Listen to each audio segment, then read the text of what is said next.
नांदगाव तालुक्यातील संवेदनशील गाव म्हणून ओळखले जाते ते म्हणजे साकोरा येथील निमतळा शिवारातील शेती मध्य आरोपी योगेश उर्फे बाळू पगार आरोपी नंबर 2 देवाजी दगा बोरसे यांनी संगनमताने नियोजित कट कारस्थान करून खून केला। मैतास राहत्या घरून गोड बोलून सायगाव येथे तमाशा पाहण्यासाठी जाणे आहे असे सांगून बरोबर घेऊन मयत दीपक रमेश कदम यास लोखंडी रॉडने संपवण्यात हिरो होंडा स्प्लेंडरच्या साहाय्याने बोकड्यासारखे गाडीवरून मोल डोगरी फाटा येथील रोडवर टाकण्यात आले। अपघाताचा बनाव करत पोबारा केला।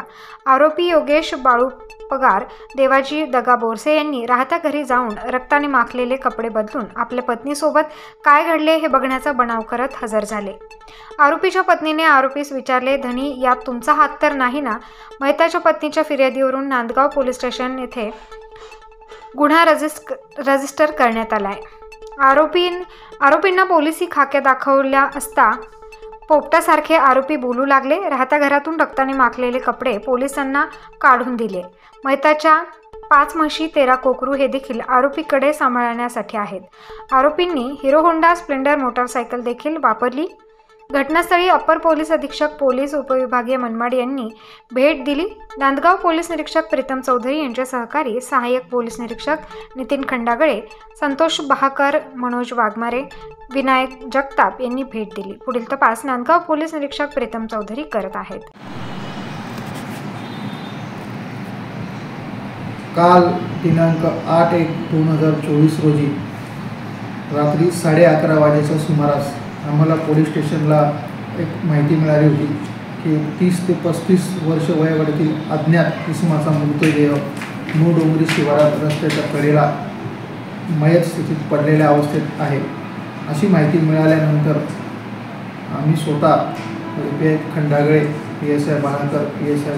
मनोज वाघमारे, पोलीस हवालदार बच्छाव, हंसराज तळवळकर असे आम्ही घटनास्थळी गेलो।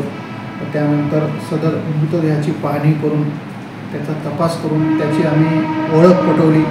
त्या तपासात आम्हाला त्याचं नाव दीपक रमेश कदम राहणार साकोरा असे कळून आल्यानंतर आम्ही त्याबाबत तपास केला असता आम्हाला आमच्या तपासात अशी माहिती मिळाली की पैशाच्या देवाणघेवाणीच्या वादातून साकोरा गावात राहणारे योगेश बाळासाहेब पगार व दीपक दगा बोरसे यांनी त्याचा लोखंडी रॉडने त्याच्या डोक्यात गंभीर दुखापत करून खून केला आहे व सदर खून लपवण्यासाठी त्याचा ॲक्सिडेंटचा बनाव करून सदरची मृतदेह व गाडी ही रोडवर ठेवली होती।